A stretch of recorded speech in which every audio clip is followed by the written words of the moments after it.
예수님, 예수님. 5분 전에 미리 시작하는 거는 오늘 내용이 이렇게 복잡하다. 제가 강의하면서 설려다가 미리 여러분들 좀 메모하실 분들은 하시라고 제가 주는 거고, 다 오시기 전에 이 렘브란트 그림 아시죠? 그죠? 렘브란트 너무나 유명한 제목이 뭐라고 하면 회계. 좋잖아요. 회계. 뭔가 불안자 있잖아, 그죠? 네. 강자. 돌아온 탕자라는 이름으로 번역돼서 우리 한국 사람들은 돌아온 탕자 이렇게 얘기하는 거예요. 큰아들이야. 이 아버지의 큰아들. 요 작은 아들. 미리 물려받을 유산을 다 챙기고, 난 미리 주세요. 이 작은 아들이 잘못한 거 없어요. 이미 자기한테 받을 유산을 미리 달라 했는데 나가서 좀 탕진을 한 거지. 그러나 나중에는 이스라엘 사람들이 제일 싫어하는 어떤 동물? 돼지들이 먹는 음식을 먹으면서 우리 아버지 집에 가면 먹을 게 넘쳐나는데 내가 여기 와서 생고생을 하는구나. 지금 나는 아버지 집으로 돌아가리라 하고 왔더니 제 아버지가 멀리서 아들이 걸어오는 소리를 듣고 이렇게 동무 밖에서부터 듣고 달려와서 아들들은 이제 여기 주인공은 우리 한국 사람들은 돌아온 탕자 얘가 주인공인데 실제 성경 안에서 주인공은 이 아버지입니다. 용서하는 아버지, 늘 기다리는 아버지. 돋보기가 이만한 게 하나 걸려 있어요. 미술관에 가면. 그런데 이 그림에 눈동자까지 다 보게. 근데 실제 이 아버지 눈에는 눈 밑이 짓물렀어요. 렘브란트가 그렇게 그리는 거예요. 아들을 기다리다가 짓물렀어. 근데 이 손도 하나는 아버지의 손, 하나는 어머니의 손을 그렸어요. 그러니까 저 남루한 신발 저기 벗겨진 거 보십시오. 근데 이 아들이 왔으니까 오늘 송아지를 잡으라. 그 고기 중에 송아지가 비싼 거잖아요. 잔치를 벌려야 되겠다 하니까 이 어둠에 있는 자식들 지금 렘브란트 빛은 어디에 비추고 있어요? 빛. 아들에게 더 햇빛이 쫙 강철 두고 여기는 다 어둡게 이렇게 그리던 시절이에요. 그래서 어두움에 있는 사람들은 이 아들을 못 받아들이는 거예요. 돌아온 이 거렁뱅이가 된 아들을 못 받아들인다. 이게 그림으로서 다 설명을 하고 있어요. 근데 큰아들이 그러죠. 나는 평생 아버지를 떠나지 않고 농사 짓고 양을 먹이고 고생했는데 저 녀석이 왔다고 이렇게 잔치를 벌이시다니 실망이에요. 뭐 이렇게 얘기한 거예요. 그러니까 아버지가 내 것이 다 네 것이 아니냐. 그러니까 이 아들로 살지 않고 스스로 종으로 살았던 거지. 아들로 살아서 기쁘게 살았어야 되는데 스스로 자기가 종인 것처럼 살았던 거죠. 그래서 짜증이 나는 거예요. 신경질이 나는 거예요. 이 루카복음 15장에 나오는 이 유명한 여기 그림, 성화 같은 게 보면 과거에는 이렇게 성경을 바탕으로 한 그림들이 굉장히 많습니다. 성경을 알고 그림을 보면 보이죠.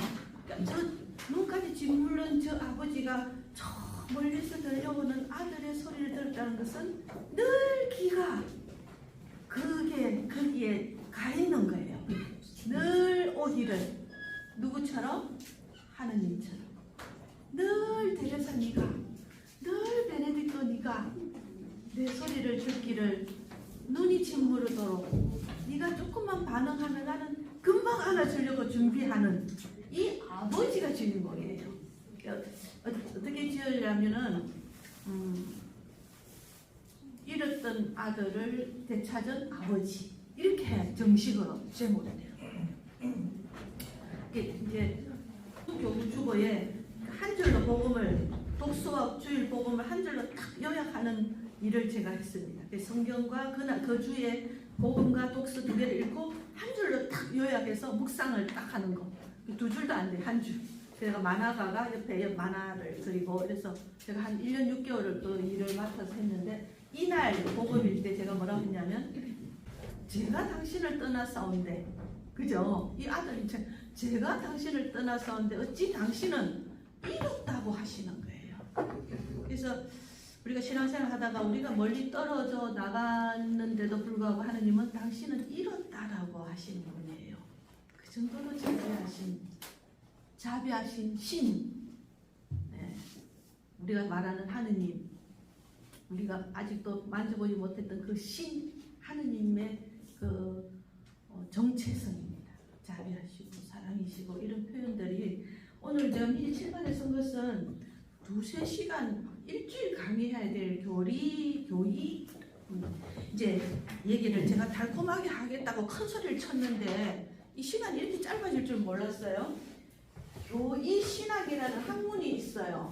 우리 가톨릭 대학교에 가면 외국에도 마찬가지면 이라는 말이 어려우니까 우리는 교리라고 해도 됩니다. 교리 배우는 교리. 이것은 이것이고 이것은 이것이고 하고 적어도 믿어야 된다라고 우리가 그동안에 배웠던 그 교리를 공부하는 신학과가 있어요. 그래서 그것이 사실인지 수십 년이 걸리는 경우도 있습니다. 이 교리 하나를 우리에게 선포할 때까지는. 그러니까 그렇게 호락호락하지 않는 교리였어요. 이거 뭐 교리가 많고 이거는 형식적이지 않느냐 이렇게 답을 하기가 그렇게 쉬운 얘기가 아니었단 말이에요. 많은 사람들이 피를 흘렸던 교리도 있습니다. 그런데 그랬는데 이스라엘의 예루살렘에 가면 여러분들 잘 아시는 예수님의 무덤 성당이 있습니다. 예수님 묻히신 자리에 성당을 지었어요. 무덤 성당이 그 자리다라고 알기까지 오랜 세월이 걸렸습니다. 근데 이상한 걸 보십시오. 물론 나중에 오늘 시간이 되면 그것까지 가겠습니다만 콘스탄티노스 황제 어머니가 헬레나인데 헬레나 성녀가 그전에 이미 오스만 터키가 이스라엘하고 이집트를 다 차지하고 있을 때 이미 성지는 다 타란다고 뺏겼어요. 다 뺏겼어요. 그런데 십자군 전쟁을 하면 십자군 전쟁은 결과적으로 세계 역사 안에서 실패하고 잘못했다고 교회가 인정한 부분, 특히 난민 문제 이런 게 있는데 처음에는 그것이 시작이 아니었어요. 이 전쟁을 하다 보니까 용병이 자꾸 필요하니까 장사꾼들, 이상한 밀매자들 이런 애들이 용병으로 들어와서 남미에 가서 금도 훔쳐가고 노예도 하고 이렇게 해서 첫 번째 문제는 성지를 탈환하겠다는 뜻이었어요. 그래서 십자군 전쟁이 시작이 처음에는 이런 전쟁가 콘스탄티누스 황제가 313년에 밀라노에서 칙령을 내립니다. 각 민족의 종교를 허락했던 일입니다. 요 차이가 있어요. 밀라노 칙령이라는 것은 교회를 국교화시킨 게 아니라 각 민족의 종교를 자유롭게 인정해주고 로마 국교를 완전히 가톨릭으로 바뀌게 된 것은 392년입니다. 훨씬 더입니다. 근데 이것이 이제 콘스탄티노플 황제의 어머니 헬레나 성녀가 이제 교회가 자유롭게 이제 성지를 찾아야 될 그 시기에 그 무덤 골고타 언덕에 거기는 사형터예요. 원래 로마에 사형 형이 십자가형이 많았어요. 그러니까 이 팔이 매달려 가지고 이 엉덩이하고 다리는 다 붙어 있어요. 왜냐 몸무게 때문에. 우리가 생각하는 처럼 쫙 이렇게 걸려 있지 않아요. 지금 예수님 모양처럼 짱 이래 아니지 못 돼요. 이게 몸이 전체 확 쳐져가지고 거의 무릎이 이렇게 꺾여 있어요. 이렇게 내려 앉아서. 거의 이렇게 십자가가 한두 개라야지, 그죠? 그래서 그 헬레나스 이거는 이제 그 비화입니다. 이게 우전이에요. 거기 십자가 3개 있는데 한쪽 있는 쪽에 그 아픈 아이를 갖다 놨더니 새카맣게 탁 내려오는 믿거나 말거나. 믿으면 행복하고 안 믿으면 현명하고 이런 거. 오른쪽 강도는 딱 예수님한테 의탁했잖아요. 너는 오늘 나와 함께 낙원으로 들 것이다 했더니 했더니 아이가 병이 좋아져. 헬레나 성녀가 테스트를 하는 거. 어느 십자가 예수님 가운데 있는 딱 했더니 애가 그냥 살아나 버린 거예요. 그래서 여기가 예수님의 십자가다 하고 오늘날 무덤성당이 세워졌는데 그러기 이전에 예수님 돌아가시고 나서 계속 여인들이 그 제자들이 거기 가서 계속, 특히 막달레나는 안 그랬겠어요? 처음부터 그죠? 구할 때 막 우리 예수님 찾으러 다녔는데 나중에 계속 그 자리에 사람들이 모여서 기도하는, 우리 성지순례 가듯이 우리 사람들이 계속 기도하는데 이 사람들의 이 행동은 무시 못하는 겁니다. 계속 그 자리에 가요. 그래서 나중에 로마 그 유대 그 이스라엘이 완전히 이제 파멸되고 로마가 장악해서 뭐 독립항쟁 좀 두세 번 해봤는데 완전히 박살납니다. 그래서 여러분들 디아스포라라는 말이 생겨 있어요. 지금 오늘날도 이 말을 유대인들에게만 쓰지가 않고 우리 한국에 디아스포라들도 많아요. 어디? 미국 제미교포들, 제일교포들, 중국, 브라질 이렇게 다 그걸 디아스포라라 그래요. 흩어진 백성들. 근데 그때 유대인들이 다 이제 떠나게 됐어요. 로마 장악하면서. 그래서 로마가 그 여인들이 계속 기도하는 그곳에 신전을 지어버립니다. 신전, 로마 우상, 로마 신이 기본적으로 올림포스 신이 12명이고요. 로마 신이 그래 우상으로 보는 거예요. 그 로마의 신들 알아보니까 그리스 가서 물어보니까 12명 외에 지방도 신이 많아. 수도에서 노는 신이 있고 저 지방에 노는 제야 신들이 꼭 많아요. 도둑을 보호하는 신도 다 있어요. 그 인간은 옛날부터 신은 많을수록 좋다 이렇게 생각했던 것 같아. 이집트도 신이 많아요. 오늘 시간 있으면 다 해줄래야 되겠다. 그러니까 다 신이잖아. 다 신. 신은 많을수록 좋다. 그런 문명의 흐름 속에서 이 히브리 민족, 미리 제가 이스라엘이라고 안 하는 이유가 있어요. 히브리 이 민족, 이게 민족이라고 했던 무리들이 유일신을 얘기했다는 것은 굉장히 지난번에 했던 그 의식의 전환을 가르쳐주는 얘기예요. 어떻게 보면 이 얘기 하려고 했는 아니지만 지난 시간에 다시 합시면 굉장히 중요한 것은 우리가 의식을 전환한 것이다. 지구가 네모가 아니라 둥글다고 하는 거다. 그 안에 내용이 중요한 건 아니다. 제가 얘기를 했죠. 네, 메타노이아. 그 로마 신전을 지었는데도 여인들이 여기서 저기서 전 디아스포라 떨어져 흩어져 있는 민족들이 와서 계속 그 자리에 기도하고 있는 거예요. 이 신앙 감각이라는 거 있잖아요. 신앙 감각. 그냥 뭐를 하지 않은데도 계속 임태라는 이것이 교회에서 고민하기 시작하고 그것이 이제 선포가 돼서 그걸 믿을 교리로 이렇게 얘기를 하는 겁니다. 그냥 일어나지 않아요. 그래서 제가 아까 악마의 변호인 이런 말을 했죠.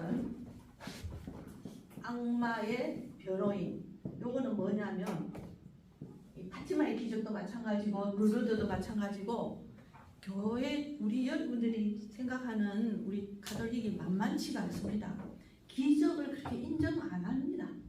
그래서 어떤 기적이 일어난다 하면 주교님을 한 분을 보냅니다. 그분의 주교님의 역할은 악마의 변호인 역할을 합니다.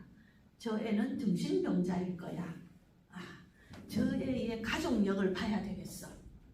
뭔가 자기를 돋보이기 위해서 뭔가 심리적인 문제가 있는 거야. 아니면 저 아이를 통해서 성질을 개발해서 돈 벌라는 업자들의 조종을 받았을 거야. 이런 거. 절대 기적이 아니라는 것을 주장하는 악마 역할을 하는 변호인이 그 교황청에서 파견됩니다. 이게 기적으로 인정할 때는 70년이 걸리기도 합니다. 그 파티마의 성모님 받은 그 같은 경우는 그 마지막에 루시아 수녀님 엄청 고통받았습니다. 정신병자. 그때는 이거는 신당도 그렇게 합니까? 니케아 콘스탄티노플 신경이라고 한 번씩 하죠. 안 해봤어요. 한 번도? 있는데 어떤 본당은 한 달에 한 번은 사도신경 안 하고 니케아 콘스탄티노플 신경 그걸 해. 좀 길어요.